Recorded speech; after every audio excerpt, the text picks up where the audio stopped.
इंद्रदेव के पुत्र जयंत ने सीता जी की परीक्षा लेने के लिए कौए का रूप धारण कर लिया और माता सीता के पास पहुंच गए और माता के पैर को अपने चोंच से घायल कर दिया और वहां से भाग गए। जब भगवान श्री राम ने माता के घायल पैर को देखा तो उन्हें काफी क्रोध आ गया और उस कौए के बारे में जानते ही उन्होंने अपने कोदंड नाम के धनुष पर सरकंडे को चढ़ाकर उस कौए पर निशाना लगाने की तैयारी शुरू कर दी, जिसे देख कौए रूपी जयंत की डर से हालत खराब हो गई और वो भागकर ब्रह्मलोक और शिवलोक भी गए। फिर वो अपने पिता इंद्रदेव के पास गए तो इंद्रदेव ने उनसे कहा कि उस बाण से तुम्हारी रक्षा सिर्फ स्वयं भगवान श्री राम ही कर सकते हैं। इसके बाद वो भागते हुए भगवान श्री राम के चरणों में आकर गिर गए और अपने किए की माफी मांगने लगे। तब भगवान राम ने कहा कि वो इस बाण को वापस तो नहीं ले सकते हैं, लेकिन उससे कम आघात पहुंचा सकते हैं। ऐसे में श्री राम ने अपने उस बाण से कौए के रूप में मौजूद जयंत की एक आंख फोड़ दी। इस घटना के बाद भगवान श्री राम ने कौए को यह वरदान दिया कि तुम्हें भोजन कराने से पितृ प्रसन्न होंगे। माना जाता है कि इसी के बाद से पितृपक्ष में पितरों के साथ साथ कौए के लिए भी भोजन निकाले जाने की परंपरा शुरू हुई। एक बार हनुमान जी एक औरत को दान दे रहे थे, तभी वह औरत कहती है कि तुम मुझे दान नहीं दे पाओगे, जो तुम मुझे दान दे रहे हो उसमें तुम्हारा क्या है, सब तुम्हारे पिता का है। ऐसा कहकर वो औरत वहाँ से जा रही थी। तभी हनुमान जी कहते हैं कि आप बताइए आपको क्या दान में चाहिए, यदि आप कहेंगे तो मैं स्वयं को भी दान दे सकता हूँ। तभी वह औरत कहती है तुम स्वयं को दान करो। तभी महाराज केसरी ने कहा यह क्या कह रही हो। हनुमान जी ने कहा पिताजी उन्हें जो चाहिए वह हमें देना ही होगा। तभी हनुमान जी स्वयं को दान में देने के लिए तैयार हो गए। औरत ने कहा हनुमान तुम्हें वचन देना होगा कि तुमने अपने माता पिता का त्याग किया है। यह सुनकर हनुमान जी वचन दे देते हैं। औरत ने कहा आप सभी सुन लें, आज से हनुमान आपके युवराज नहीं हमारे सेवक हैं। हनुमान जी वहाँ से बाहर जाने लगे। तभी किष्किंधा की प्रजा हनुमान जी के पैर पड़कर रोने लगी। वह दोनों औरत और व्यक्ति द्वार पर रुक गए और अपने असली स्वरूप में आ गए। वह महादेव और पार्वती जी थे जो कि हनुमान जी की परीक्षा लेने आए थे। हनुमान जी के भक्त कमेंट में जय बजरंग बली जरूर लिखें।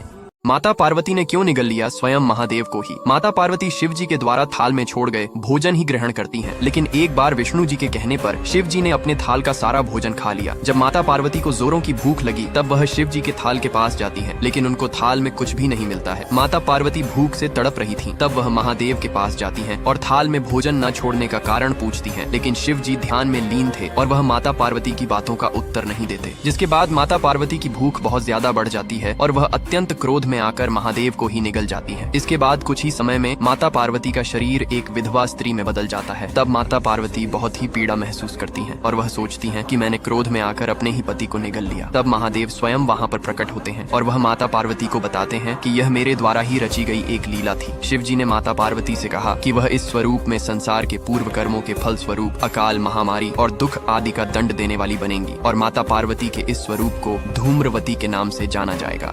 समुद्र में सेतु बनाने के लिए राम जी ने पानी में फेंका एक पत्थर, लेकिन वो तैरने के बजाय डूब क्यों गया। ये बात तब की है जब दुनिया का सबसे पहला ब्रिज यानी राम सेतु बन रहा था। दिन भर काम करने के बाद सभी वानर सेना रात्रि में विश्राम करने के लिए चले गए। तभी अकेले में राम जी ने एक पत्थर उठाया और पानी में फेंक दिया, लेकिन वो डूब गया। राम जी ने फिर से एक पत्थर उठाया और उस पर राम लिखकर पानी में फेंक दिया, लेकिन वो तब भी डूब गया। राम जी सोचने लगे कि जब कोई दूसरा मेरे नाम से पानी में पत्थर फेंकता है तो वो तैरने लगता है, और जब मैं खुद अपने हाथों से पत्थर फेंकता हूँ तो वो डूब क्यों जाता है। ये सब कुछ हनुमान जी पीछे से देख रहे थे। राम जी को चिंतित देख हनुमान जी ने प्रभु राम से पूछा कि प्रभु क्या हुआ। तब राम जी ने कहा कि तुमने तो सब कुछ देख ही लिया है, लेकिन ये बातें किसी को मत बताना, लोग मेरे बारे में क्या सोचेंगे। तब हनुमान जी ने हंसते हुए कहा कि प्रभु ये बात तो मैं हर एक व्यक्ति को बताऊंगा, क्योंकि आपकी लीला को मैं जानता हूँ। आपके भक्तों में ही इतनी शक्ति है कि वो आपके नाम से पत्थर पानी में तैरा सके, और जिस पत्थर को आपने अपने हाथों से त्याग दिया वो तो डूबेगा ही ना।